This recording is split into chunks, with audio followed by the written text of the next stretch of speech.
오늘 이 말씀 가지고 세 가지 묵상하겠는데요. 굳세게 말하라, 피하고 멀리하라, 흐르게 하라, 이렇게 생각해 보도록 하겠습니다. 첫째, 굳세게 말하라.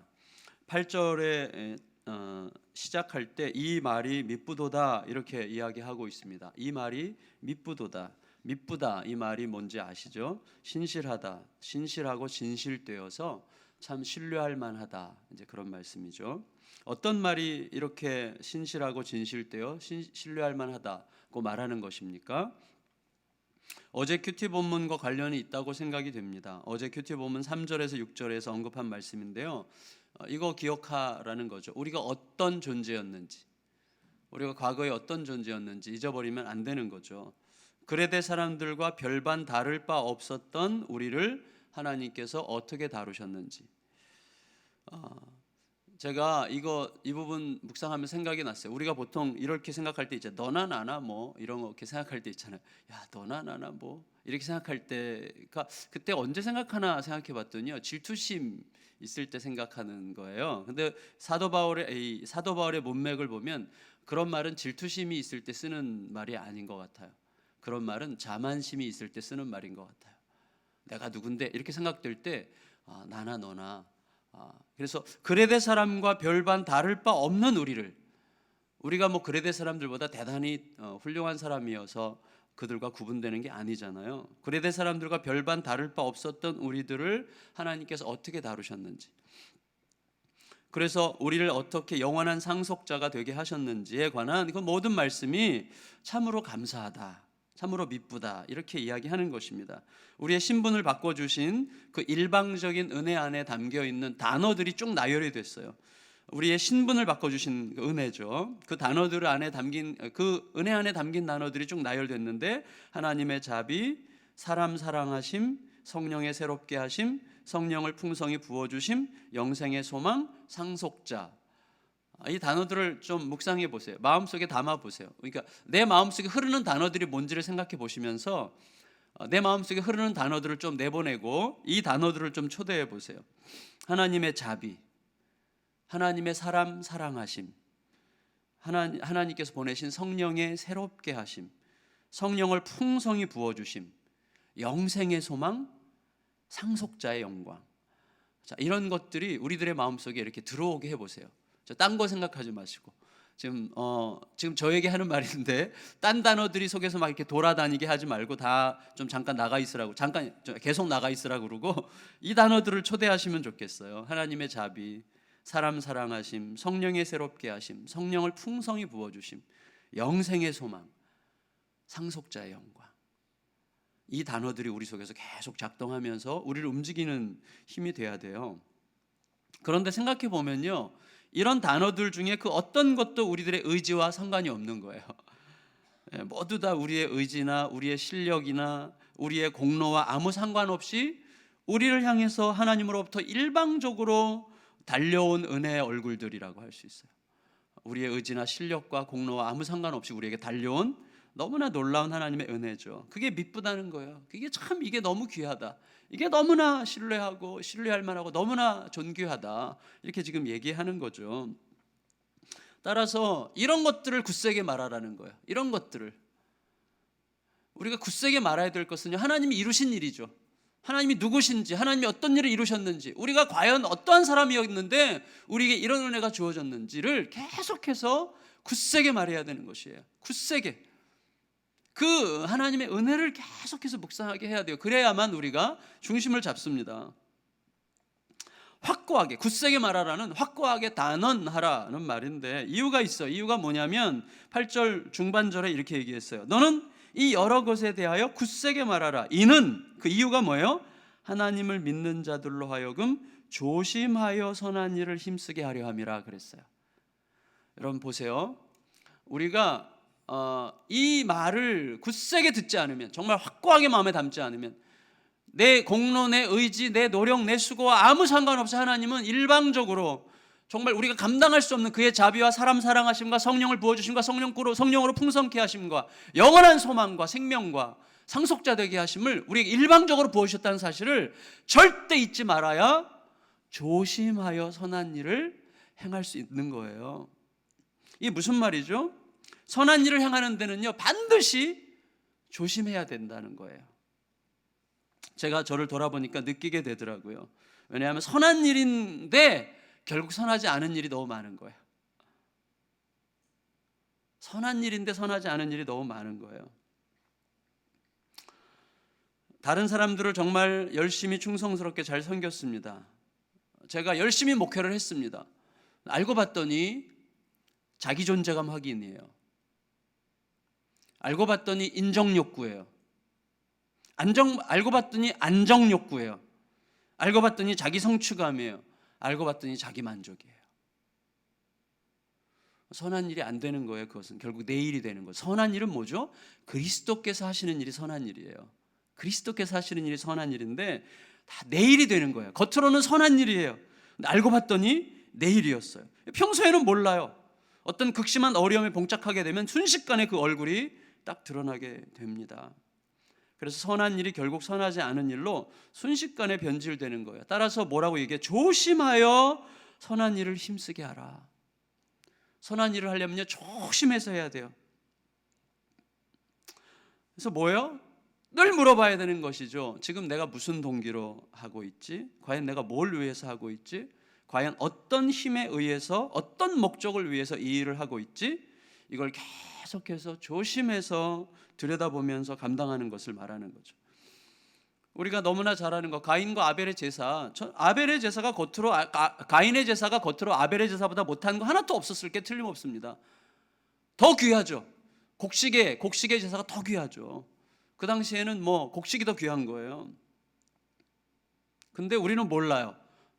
하나님은 아셨는데 우리가 알게 된 건 뭐죠? 하나님으로부터 거절당하고 나니까 가인이 어떤 마음으로 제사 드렸는지를 밝히 드러나게 된 거죠. 하나님으로부터 거절당하니까 뭐예요? 분이 났죠. 왜? 하나님을 위해서 정말로 감사해서 제사를 드린 게 아니라 인정받기 위해서 제사를 드렸던 거죠. 그래서 화가 나는 거죠. 제가 이전 창신교회에서 우울증 걸린 배경 얘기 드렸죠. 제 우울증 걸린 첫 번째 이유가 성도들 사이에서 이런 얘기가 돈다는 이야기가 제 귀에 들린 다음부터 잠을 못 잤기 때문인데, 젊은 목사가 영웅이 되고 싶은가 보다. 그래서 이게 난리를 치는구나. 이렇게 하는 얘기가 돈다는 걸 제가 듣고 잠이 안 오기 시작했거든요.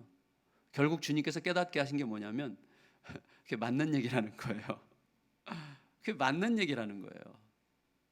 제가 잘난 사람이 되고 싶어서 난리를 친 거였어요. 그게 깨달아진 거죠. 깨달아지는 순간 치료가 된 거예요. 이게 참 중요하더라고요. 여러분, 그 힘이 얼마나 가인의 그 하나님을 향한 인정 욕구가 인정받고 싶어서 제사를 드렸다는 거죠. 하나님을 위해서, 하나님께 감사해서가 아니라 인정받으려고 제사를 드렸으니까 그게 거절당하니까 그 힘이 얼마나 센지 동생을 때려 죽일 정도로 힘이 센 거예요. 만일에 아벨이 거절당했다면 아벨은 하나님 앞에 무릎 꿇었겠죠. 하나님, 뭐가 문제입니까? 그리고 다시 드렸겠죠. 간단한 거예요. 간단해요. 중심축이 어디에 있느냐예요. 중심축이 하나님께 있느냐, 내게 있느냐, 거기에 중심축이 있어요. 어쨌거나 조심해서 선한 일 힘써야 돼요. 왜? 그래야 그 일이 아름답고 사람들에게 유익을 준다는 거예요. 그게 8절 하반절이죠. 자, 8절을 다시 한번 읽겠습니다. 생각하면서 시작. 이 말이 미쁘도다. 원하건대 너는 이 여러 것에 대하여 굳세게 말하라. 이는 하나님을 믿는 자들로 하여금 조심하여 선한 일을 힘쓰게 하려 함이라. 이것은 아름다우며 사람들에게 유익하니라. 여러분, 아름답고 사람들에게 유익한 일을 하기를 바랍니다. 저나 여러분이나 우리 모두가 참 보기에도 아름답고 사람들을 유익하게 하는 일이 되기를 정말 바랍니다. 근데 이렇게 아름답고 유익한 것이 있는 반면에 헛되고 무익한 게 또 있는 거예요. 그래서 그거를 피하고 멀리 하라는 거예요. 여러분, 그래서 9절을 같이 읽겠습니다. 9절 시작. 그러나 어리석은 변론과 족보 이야기와 분쟁과 율법에 대한 다툼은 피하라. 이것은 무익한 것이요 헛된 것이니라. 이렇게 얘기해요. 여러분 보세요. 자, 본질적이지 않은 것, 내가 지금 완전히 내 존재를 실어가지고 막 거기에 완전히 매여 있는 그것이 정말 본질적인가? 그리스도와 관련된 것이냐? 아니면 내 감정과 내 생각과 내 의지와 관련된 것이냐 잘 생각해 봐야 됩니다. 그래서 본질적이지 않은 것에 대해서는 다툼을 피하는 게 좋아요. 다툼을 피하는 게.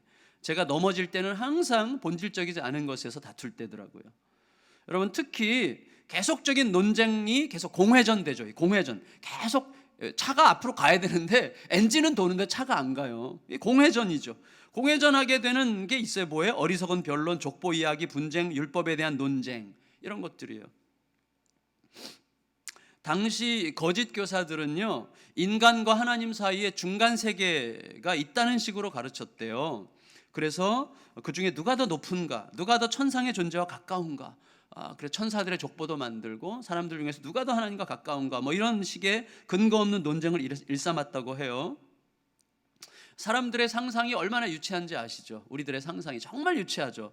우리 이렇게 멀쩡히 있을 때 모르지만 혼자 있을 때 혼자 있는 내 자신의 머릿속에 있는 상상이 얼마나 유치한지 아시잖아요. 우리들이. 하나님은 다 아시잖아요.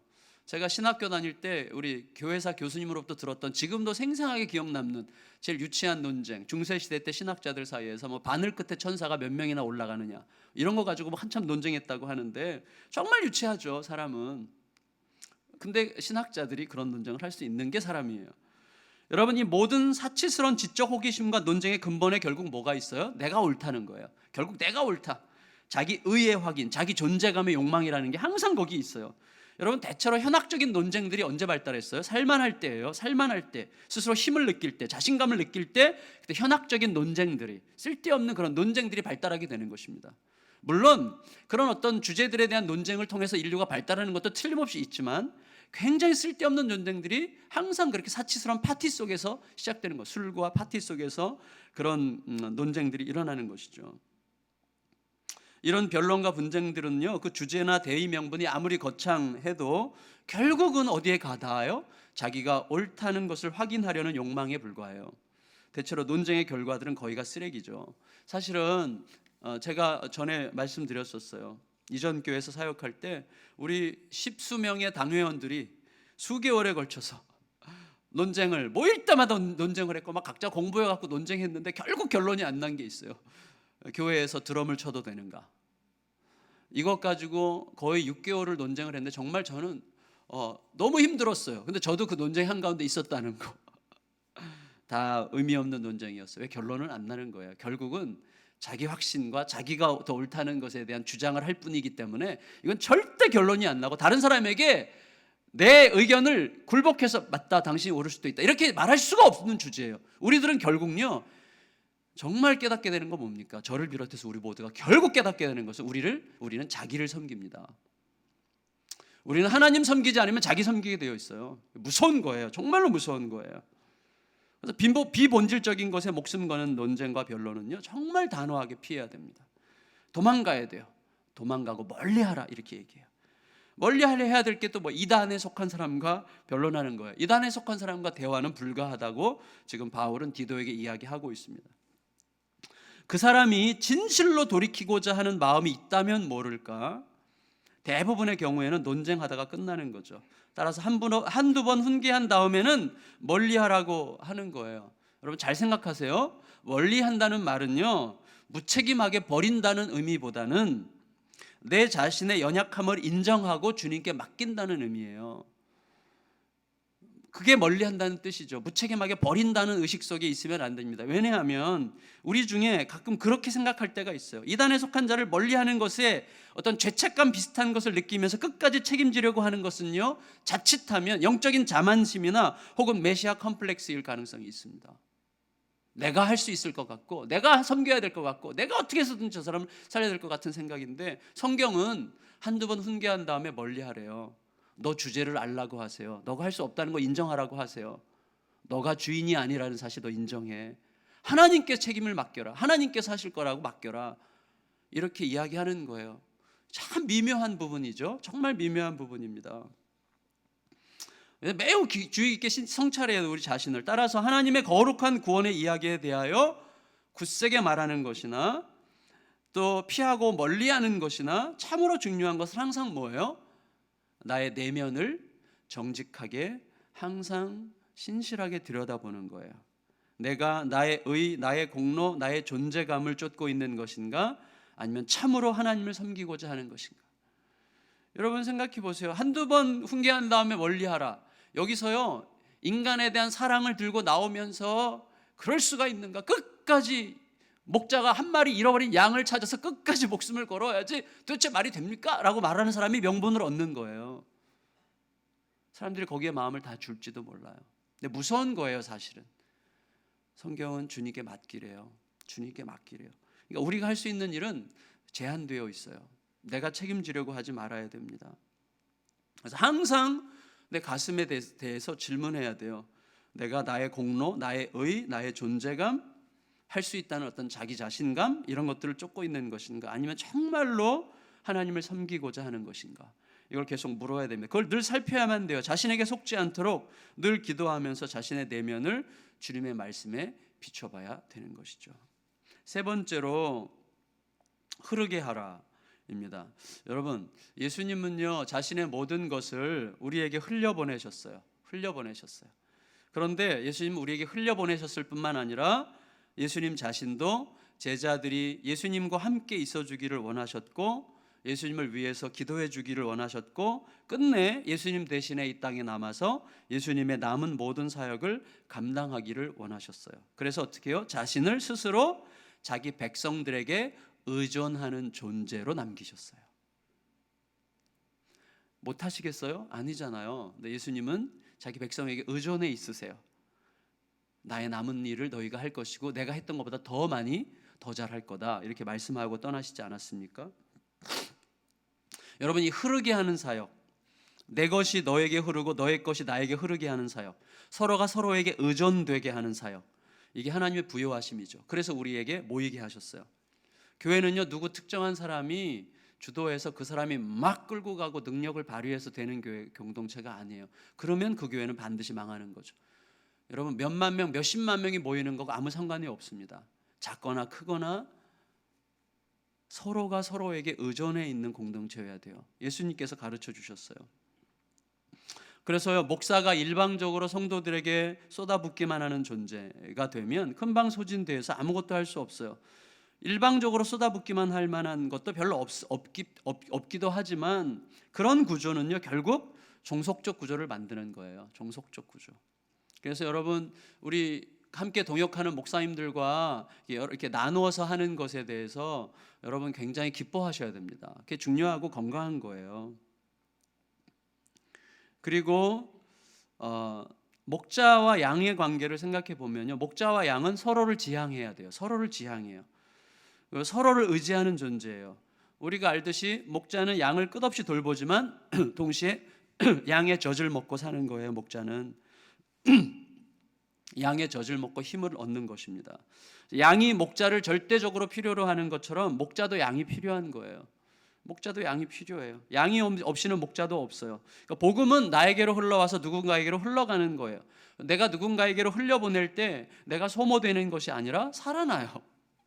흘려보낼 때 살아나는 거예요. 사랑도 그렇고 생명도 그래요. 흐르는 거예요.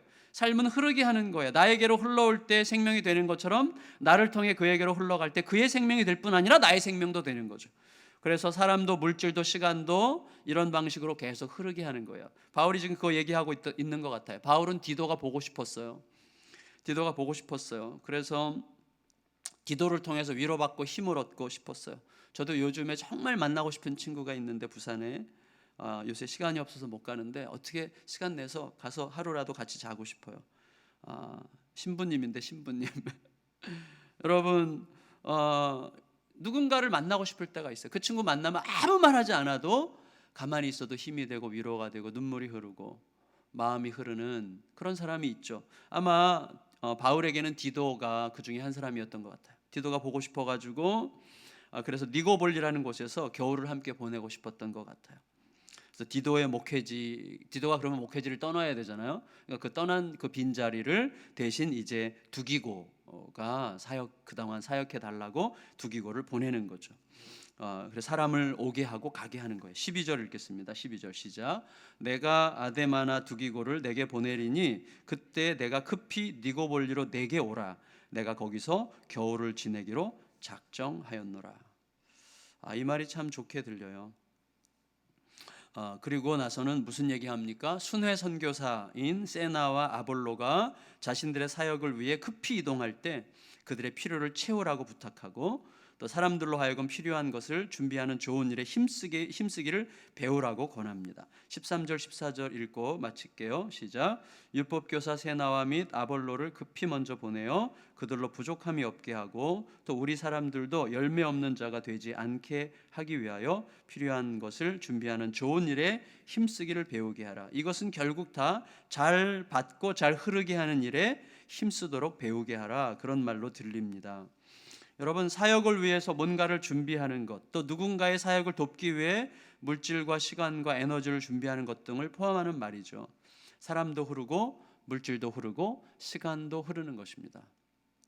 사람이 가면 물질도 가고 시간도 함께 가는 것이죠. 이게 잘 흘러야 교회가 건강하고, 이게 잘 흘러야 건강한 그리스도의 공동체가 될 수 있는 것이고, 잘 흘러야 나도 생명이 살아있는 하나님의 사람이 되어가게 되는 것이죠. 그런 은혜로 2016년을 잘 마무리하면서 다시 한번 우리들 속에 무엇을 굳세게 말해야 되는지, 무엇을 굳게 붙들어야 되는지, 그리하여 내가 조심하여 어떻게 선한 일을 할 수 있는지, 그리고 어떤 일을 피해야 되는지, 그리고 내 안에서 무엇을 지금 흐르게 해야 되는지, 이런 것들을 잘 생각함으로 마음이 좀 잘 정돈되는 2015년 이 마무리 시간이 되기를 주의 이름으로 축원합니다.